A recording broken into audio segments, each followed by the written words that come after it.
দূর থেকে দেখে কেউ বুঝতেই পারবে না এটা পনির না ডিম।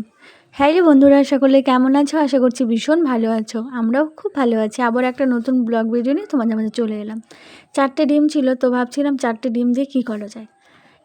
এর আগে যতবার করেছি সব ভেজে মাঝখান থেকে কেটে তারপর ঝোল করেছে। তো আজকে একটু অন্যরকম করলাম। আজকে আর ডাইরেক্ট ভাজিনি, ভাপে বসিয়েছিলাম। তারপর পিস পিস করে এভাবে কেটে আলু সয়াবিন দিয়ে করছি ঝোল। এই প্রথম আমি ডিম আর এভাবে আলু সয়াবিন দিয়ে ঝোল করছি। তো খেতে কিন্তু ভীষণ ভালো হয়েছিল। তোমরাই দেখে বলো তো, তোমরা কি দূর থেকে বুঝতে পারছো এটা পনির না ডিম? এটা হলো ডিম। আর এই যে সঙ্গে সয়াবিন আর আলুগুলো একটু বড় বড় করে দিয়েছিলাম। তো চলো তোমাদের দাদাভাই এবার খাবারটা প্যাক করে দেবো। আর চলে আসলাম। এরই মধ্যে কলা কলা বলে ডাকাডাকি করছিল, তো বলাই আছে যে এখানে গেটের সামনে দাঁড়াতে। এখানে দেখো আজকে সব এই কলাই নিয়ে এসেছে। ভাবছিলাম গোপালের জন্য কলা নিব, তবে এই কলা তো আর গোপালকে দেওয়া যাবে না, তো আমাদের খাওয়ার জন্যই নেব।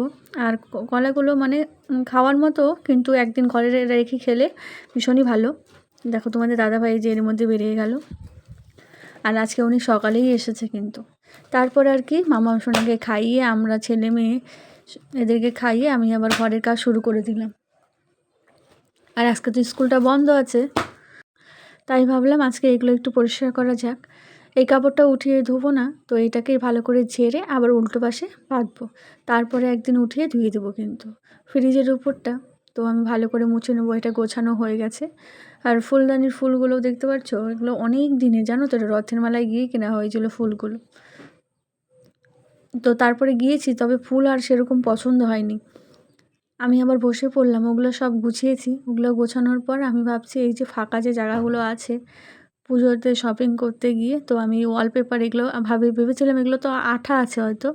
তো বাড়িতে আনার পরে দেখি এগুলো তো আঠা নেই। তো তখন ভালো করে দেখা হয়নি, মানে ভাবলাম এটা ওয়ালপেপারই হবে। তো এটা চলো চলো ভুল করে যখন নিয়েই এসেছি, তো এক্সট্রা আবার আঠা কিনতে হচ্ছে। এর আগে যখন দোকানে গেছি একটা দুটো করে আঠা কিনে জমিয়ে রেখেছিলাম। তো আজকে ভাবছি চলো কয়েকটা যেহেতু আঠা হয়েছে আজকে করা যাক। তো ওগুলো করলাম, তোমাদের সঙ্গে একটু পরে দেখাচ্ছি। আর তারপর আর কি, সারা বিছানা একদম কাগজ। মাম্মাম সোনা সবাই যেহেতু বাড়িতে আছে, ঘরটা আজকে নোংরা একটু বেশিই হচ্ছে। স্কুলে থাকলে তো স্কুলে থাকে, শুধু মাম্মাম সোনা নোংরা করে। এই দেখো কতগুলো নোংরা ঘর থেকে বের করলাম। আর আজকে সেরকম ধোয়া কাচা নেই, যা ছিল সেগুলোকে সার্ফের জলে ভিজিয়ে তারপরে এই কাজগুলো কিন্তু শুরু করেছি। শ্বশুরমশাইয়ের মনে হচ্ছে আজকে একটু দেরিতেই আসবে, কারণ সকালে আজকে দেরিতেই গেছে। দেরিতে যেদিন একটু যায় সেদিন একটু দেরিতেই আসে। আর যেহেতু সবাই বাড়িতেই আছে, তাই মামাম সোনাকে আমার ভিডিওতে তোমরা কম দেখতে পাচ্ছ, কারণ মামাম সোনা কাকিদের বাড়িতে আছে। নন্দিনী যেহেতু বাড়িতে আছে, দাদা মানে আজকে সারাটা দিন সকালে ঘুম থেকে উঠে এই দিক ওদিক শুধু ঘোরাফেরা করছে, একটু পরপর বাড়িতে আসে, এই করছে। এগুলো সব উঠিয়ে আমি ওই পাশটায় ফেলে দেব। যেদিন ছেলে আসলো সেদিনই কী হয়েছিল সন্ধ্যার সময় বলো তো। আমরা তো সকলে ঘরে ছিলাম সন্ধ্যার সময়টা, আচমকা এমনভাবে আওয়াজ হয়, আমরা তো সকলে ভয় পেয়ে গেছিলাম। তারপরে দেখি এই যে এত মোটা একটা কলা গাছ, এটা পড়ে পুরো বেড়ার কোণাটা একদম ভেঙে গেছে। ওই বাসটা যাওয়াও যাবে না, কোনো মিস্ত্রি যে নেবে সেও এখন কাজ করবে না, কারণ চারিদিকে জল, জল নাও কমা পর্যন্ত তো এগুলো কাজ করতে পারবে না। তো দেখা যাক কী হয়। জিনিস অনেক দিন থেকে খোঁজাখুঁজি করছিলাম, মানে সারা ঘর পুরো তন্ন তন্ন করে ফেলেছিলাম, তবুও পাচ্ছিলাম না। সেটা হলো ওই যে এটা, এই যে এই ভদ্রলোককে অনেক দিন হলো খোঁজাখুঁজি করছিলাম, পাচ্ছিলাম না। কোথায় রেখেছিলাম?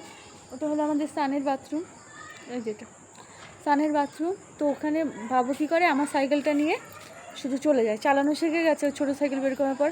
আমার সাইকেল নিয়ে শুধু বাইরে চালাতে চলে যায়। তো আমি কি করেছিলাম, একদিন সেই বাথরুমের ওপর ছোটো একটা তক্তা আছে, তো তক্তার বাটির নিচে রেখে দিয়েছিলাম। তো তারপরে তো আমার মনে নেই, তোমাদের দাদাভাই ওটা ঠিক করবে, সাইকেলটা পুরো পাংচার হয়ে আছে, সেটাও ঠিক করতে পারছিল না। তো আজকে পেলাম মহাশয়কে। তো চলো, পুরো 2 মাস থেকেই এনাকে খোঁজাখুঁজি করা হচ্ছিল, ফাইনালি আজকে পেলাম। ভীষণই খুশি। আর এটা একটা শখের বলতে পারো, ভীষণই শখের সাইকেলটা। আর এইটা যদিও বা এখন নোংরা হয়ে গেছে, তাও ইনি হলো অনেক শখের।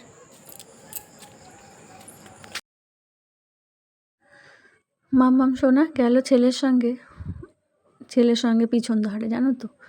ও যখন পড়তে যাবে ও পড়তে যাবে, তো ওকে নিয়েই গেল। মানে কোনোভাবেই ওকে রেখে যেতেই পারবে না, ভীষণ পরিমাণে কান্নাকাটি করে, তাই নিয়ে গেল। আমিও যাব। তার আগে ভাবছিলাম এই যে জামাকাপড়গুলো উঠিয়েছি এগুলো আলনাতে গুছিয়ে তারপরে যাই। আবার এদিকে সন্ধ্যাটা দিয়ে গোপাল সোনাকে স্বয়ং দিতে হবে। একটু দেরিতেই দেই আমি, কারণ দেরিতে দিলে কি হয় তো পরে সন্ধ্যার সময় সন্ধ্যা দেওয়ার পর তারপরে আবার সঙ্গে সঙ্গে কিন্তু স্বয়ং দেওয়া যায় না। তো তাই আমি একটু পরে দিই, একটু পরে মানে গোপাল সোনাকে স্বয়ং দিয়ে, মানে খাবার দিয়ে, সরি ভুল বলছি, গোপাল সোনাকে খাবার দিয়ে 10 থেকে 15 মিনিট একটু অপেক্ষা করি, তারপরে কিন্তু স্বয়ং দিয়ে দিই। আবার কোনো কোনো দিন কী করি বলো তো, ছেলে দেয় আবার সন্ধ্যার দিকে। তো এই হচ্ছে ব্যাপার। এই দেখো আলনা গোছানো হয়ে গেছে। এদিকে রান্নাঘরে চালটা ঢালতে হতো জারে, এই যে জারটা নিয়ে চলে আসলাম, তোমাদের দাদাভাই ঢেলে দিল। আর এদিকে গোপু সোনার জন্য এনেছে মিষ্টি, লক্ষ্মী ঠাকুরের জন্য এনেছে আগামী দিন যেহেতু বৃহস্পতিবার। আর এদিকে সঙ্গে এনেছিল সিঙ্গারা। তো চলো, আমিও ভাত বসিয়ে দিয়েছি, এদিকে ভাত হচ্ছে, এদিকে আমি সিঙ্গারা খাবো। আর তোমাদের দাদাভাই খাবে না বলছিল, তোমাদের দাদাভাই স্নানে চলে গেছে। তো চলো, সিঙ্গারাটা কিন্তু বেশ ভালোই ছিল। একটু আগেই এনেছে, আমি যেহেতু এগুলো কাজ করছিলাম তাই তখন আর খাওয়া হয়নি। এদিকে শ্বশুরমশাই চলে এসেছে স্নান করে ঘরে, আবার শুনছি কীর্তনে যাবে। তো এই যে শ্বশুরমশাইটা আমি দিয়ে আসি। আজকে সবার জন্য একটা করে এনেছিল, তো 2টো করে 3টে করে খেলে কী হয়, পরে আর ভাতের খিদেটা থাকে না, তো সে কারণে। এরই মাঝে আবার ছেলেও চলে আসলো পড়ে। তো ওই দেখো দাদু চিপস এনেছে, তো সেটা নিয়ে নাচানাচি করছে। আর মামা সোনা তো খাচ্ছে, মামা সোনার পছন্দের। আর তোমাদের দাদাভাই ওই দেখো কলপারে। তো চলো, আমি এদিকে আজকে কী কী রান্না করছি সেটা তোমাদের বলি। আজকে হবে বাটা হবে, এদিকে প্রেসারে ভাত করেছি, ডাল সিদ্ধ, বড়া, সঙ্গে পাঁপড় ভাজা।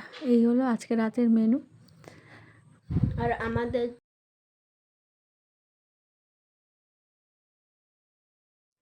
আজকের ব্লগটা এখানেই শেষ করছি। বাই, সকলে ভালো থেকো, সুস্থ থেকো। আবারও দেখা হচ্ছে নতুন ভিডিওর সঙ্গে পরের দিন।